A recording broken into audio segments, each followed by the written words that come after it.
It's 7 minutes past 7 Central African time. Let's take a look at this story now. A new report by the United Nations Commission on Human Rights in South Sudan warns that South Sudan is sliding dangerously close to renewed conflict. The Commission says that the country's political and military leaders are undermining the 2018 peace agreement that ended years of civil war, raising the risk of fresh violence, mass atrocities, and worsening humanitarian conditions. The inquiry also points to rising political tensions, attacks on civilians, and the continued recruitment of children into armed groups. With elections expected and the fragile transition under pressure, the Commission says that urgent action is needed from regional leaders and the international community.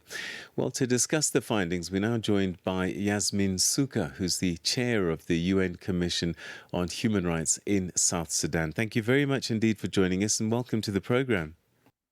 Thank you for having me and good morning to your listeners. If I could start with this question for you.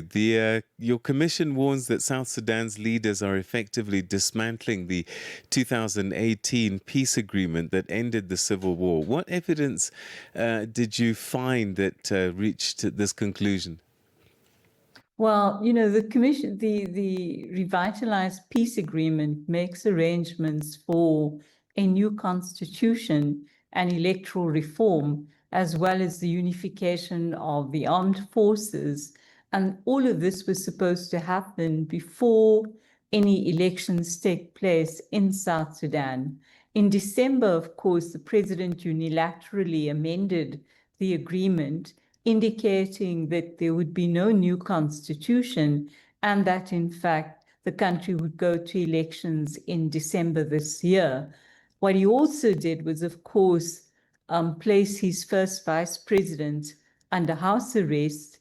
And in fact, he's now being tried for high treason, charges which carry the death penalty. And of course, that breaks the power sharing element of the agreement. Now, when you, couple that with the fact that you have a return to violence in Jonglei, in Upper Nile, and that is compounded by the aerial bombardment that is taking place in 7 out of the 10 states. You also have more than 280,000 people who've been displaced. And with that, of course, the number of displaced people in the country has risen to around 3 million. That escalation in violence, coupled with the political machinations which are taking place, are ensuring that South Sudan is moving further and further away from the peace agreement. Over the weekend, you had an attack on the near the borders of the country, and in fact, 169 people died. And when you look at these aerial attacks which are taking place, they're targeting civilian installations. They're also targeting medical facilities. And you have the old Fangok Hospital, which in fact was burnt. With these aerial bombardments, you have the use of incendiary, fire devices, barrel bombs, and all of these buildings have burnt. You also have people on fire, and people who are talking about rescuing any kind of body say that what they're finding are burnt bodies. 26, I think Médecins Sans Frontières couldn't find 26 of their staff on the ground, and gives you an indication of how the humanitarian situation is escalating as well. And the real political trigger is, of course, I don't think that President Salva Kiir wants an opposition to participate in the elections. And in effect, he's destroying any kind of opposition to him. So there's no doubt that if elections were to take place now, I think what you will find is that he will win overwhelmingly, but it will come at a cost. And what you're going to see is war break out completely again. I think we're also seeing the impact of the war in Sudan having an impact on South Sudan. Forced recruitment is taking place by both sides.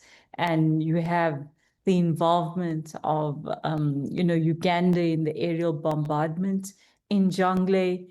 And you also have a new front opening up on the Ethiopian side of the border where recruitment is taking place by the RSF. And so I think what we're going to see is a regional conflict emerging in the Horn of Africa this time around. I think you've answered much of the question I'm going to ask you now, but maybe just to ask you anyway, the impact on the ground for civilians. What are they facing as a result of this political breakdown? A complete humanitarian devastating situation, actually. South Sudan is a country, I think, of around 10 million people, but more than 3 million are internally displaced, and another 3 million are sitting as refugees in other parts of the country. And where those of them are internally displaced, of course, women and children bear the brunt of the conflict disproportionately. We also have documented, young men being rounded up.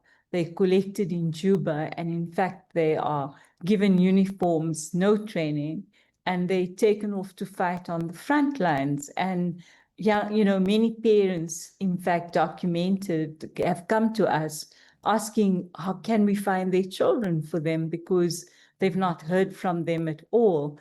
And there's real concerns that, of course, in that kind of conflict, young people will die. The women, of course, the usual thing which kind of goes with displacement is the fact that they forage for food. In that context, conflict-related sexual violence escalates. And in fact, given the food insecurity, all of those are creating additional problems. You also have, of course, corruption, which is fueling this conflict. I mean, the fight, I think, is not just about fight for power, but it's also about control of the oil resources of the country. Recently, of course, in the Jonglei area, they found new oil reserves and new gas reserves.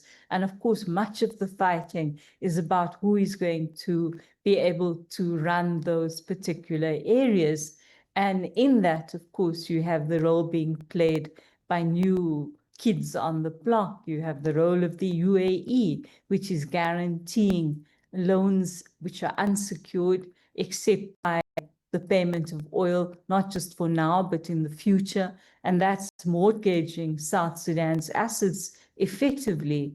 And then when you look at the role being played by a company like Crawford, which has secured the license on e-commerce across many government departments, including taxes, and more recently in terms of the licensing for the airport taxes as well.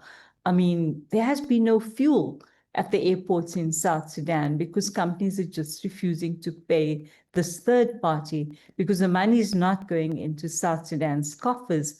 It's actually being diverted into private hands. And these are people linked very closely to the president's family. So you have the economic crisis and corruption. You have the fighting that is taking place.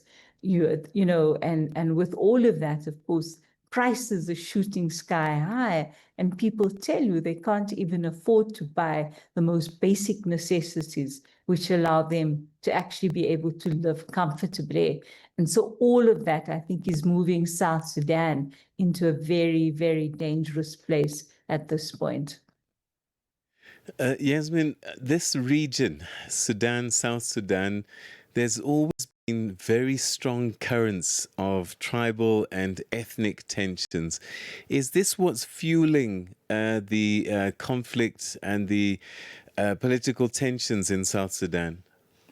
Yeah, most definitely. I mean, when you look at the fight, I think the only time you actually saw any unity was when all of them were collaborating with each other to fight Northern Sudan to become an independent state.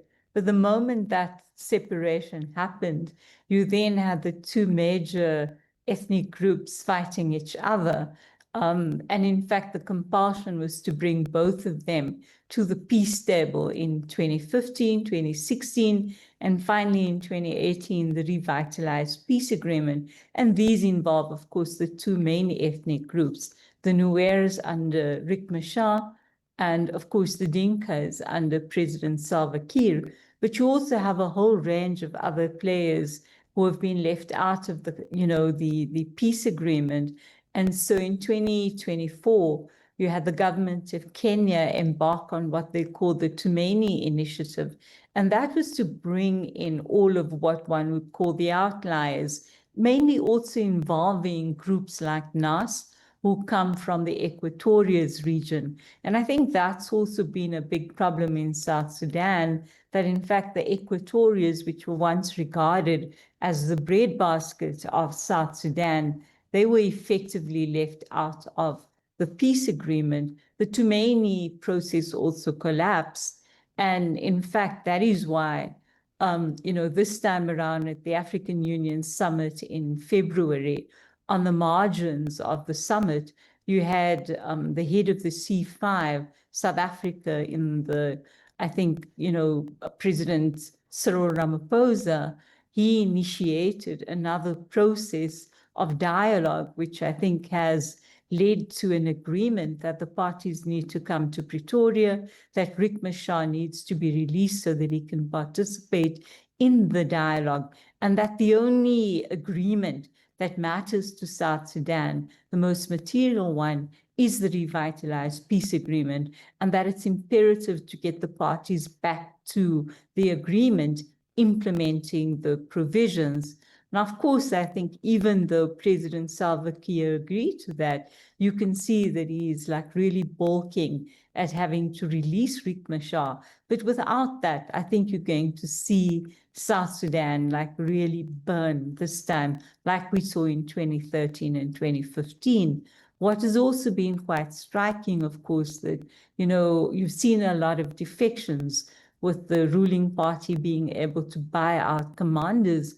And early in February, you had General Aloni, who's actually from the Equatorias.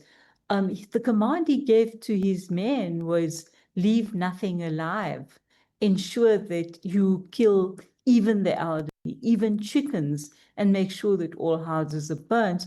And we pointed out that this kind of statement is really inciting people to commit war crimes. And the government actually released a statement and said, well, he didn't really mean anything by it, and that in fact you need to drive up men's morale, and this was one way of doing it. But of course, the context of that are the huge numbers of people that are then killed and of course displaced and severely injured.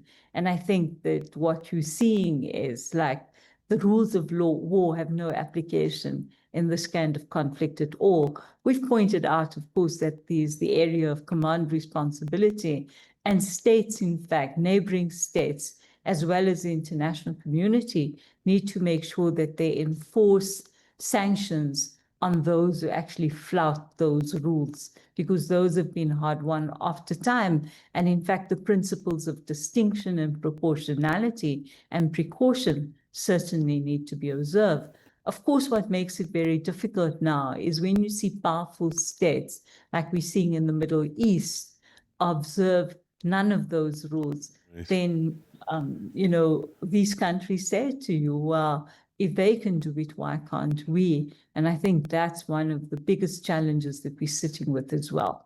The hypocrisy and double standards. We've run out of time and we're going to have to leave it there. And I want to say thank you very, very much indeed for your insights and your findings. Really enlightening. Thank you so much indeed. Thank you for having me. Thanks.